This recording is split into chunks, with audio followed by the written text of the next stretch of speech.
नमस्कार शेतकरी मित्रांनो, मी रामेश्वर नवटके आपलं वेणुगंगा टेक या यूट्यूब चॅनलमध्ये स्वागत करत आहे. मित्रांनो, तुम्ही जर आपल्या चॅनलवर पहिल्यांदा आले असाल तर आपल्या चॅनलला सबस्क्राईब करून घ्या, लाईक करा आणि शेअर करा.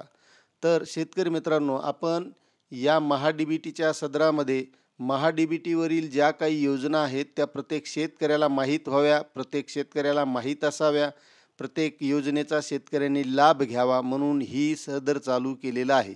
आता मित्रांनो, या अगोदरच्या व्हिडिओमध्ये आपण कृषी यांत्रिकीकरण या योजनेमध्ये कोणकोणत्या योजनांचा लाभ हा शेतकऱ्यांना घेता येतो हे आपण बघितलं. जर तुम्ही तो व्हिडिओ बघितला नसेल तर आपल्या डिस्क्रिप्शनमध्ये त्याची लिंक दिलेली आहे, त्या लिंकवर जाऊन आपण बघू शकता. आणि आजच्या व्हिडिओमध्ये शेतकरी मित्रांनो, आपण राष्ट्रीय अन्न सुरक्षा अभियान, अन्नधान्य, तेलबिया, ऊस व कापूस यामध्ये शेतकऱ्यांना कोणकोणते लाभ मिळवता येतात याबद्दल सविस्तर माहिती बघणार आहोत. तत्पूर्वी मित्रांनो, तुम्ही जर चॅनलवर नवीन असाल तर चॅनलला सबस्क्राईब करून घ्या. तर चला मित्रांनो, व्हिडिओला सुरुवात करूया. तर शेतकरी मित्रांनो, राष्ट्रीय अन्न सुरक्षा अभियान, अन्नधान्य, तेलबिया, ऊस व कापूस यामध्ये शेतकऱ्यांसाठी ज्या ज्या काही योजना आहेत त्याबद्दल आपण सविस्तर माहिती बघणार आहोत. आता यामध्ये काही अन्नधान्य आहेत, भरड धान्य आहेत, पौष्टिक धान्य आहेत, त्याबद्दलच्या योजना आहेत. मग त्यामध्ये कोणत्या गोष्टीसाठी अनुदान मिळतं, तर या योजनेअंतर्गत शेतकऱ्यांना बियाणे वितरण, एकात्मिक अन्नद्रव्य व्यवस्थापन, सूक्ष्म मूलद्रव्य, एकात्मिक कीड व्यवस्थापन, पीक संरक्षण, औषधे व जैविक खते, शेततळे, पंपसंच, पाईप, विविध कृषी अवजारे या बाबींना अनुदान देण्यात येतं.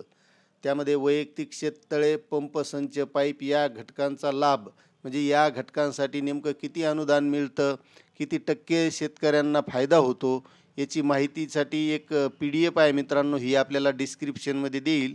त्यावर आपण सविस्तर बघू शकता. कारण ती जर पूर्ण दाखवत बसलो तर व्हिडिओ खूप मोठा होईल, त्यामुळे ती तुम्ही बघून घ्यायची. आता यामध्ये पुन्हा आहे विविध कृषी अवजारे या घटकांचा लाभसुद्धा मिळतो.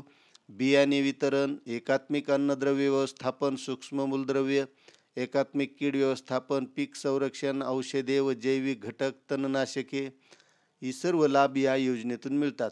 आता यामध्ये मित्रांनो, कोणत्या जिल्ह्याला कोण पात्र असतं, कोणत्या जिल्ह्यात कोणती पिकं असतात, तर केंद्र शासनानं पीकनिहाय निवडलेले जिल्हे आहेत.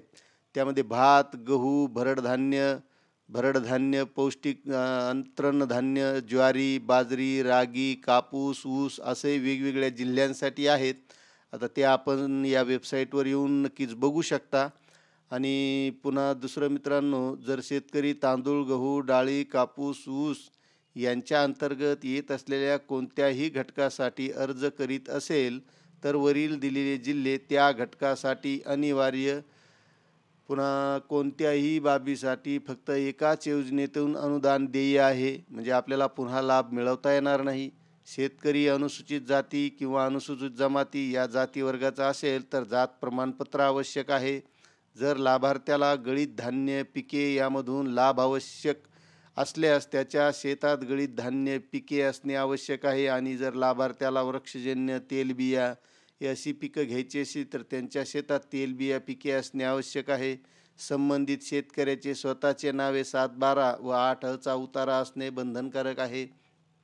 त्यानंतर या योजनेसाठी आवश्यक कागदपत्र आहेत मित्रांनो.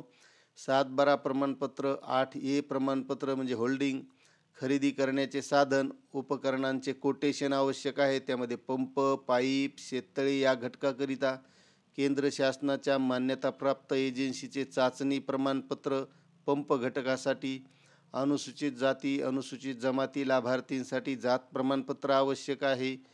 हमीपत्र पाहिजे आणि पूर्वसंमतीपत्र. तर हे पूर्वसंमतीपत्र आपल्याला याच वेबसाईटवर आपण ज्यावेळेस अर्ज करू त्यावेळेस आपल्याला मिळतं. तर त्यासाठी आपल्याला या वेबसाईटवर रजिस्ट्रेशन करावं लागतं. रजिस्ट्रेशन केल्याच्यानंतर अर्ज करा या माध्यमातून आपल्याला अर्ज करता येतो आणि या योजनांचा लाभ मिळवता येतो. तर मित्रांनो, आपल्याला या योजनांचे लाभ या अगोदर मिळाले आहेत का किंवा आपण घेतले आहेत का याबद्दल जर नक्कीच आपल्याला काय वाटतंय कमेंट करा. चॅनलवर नवीन असाल तर सबस्क्राईब करा, लाईक करा आणि इतरही शेतकऱ्यांना शेअर करा. धन्यवाद.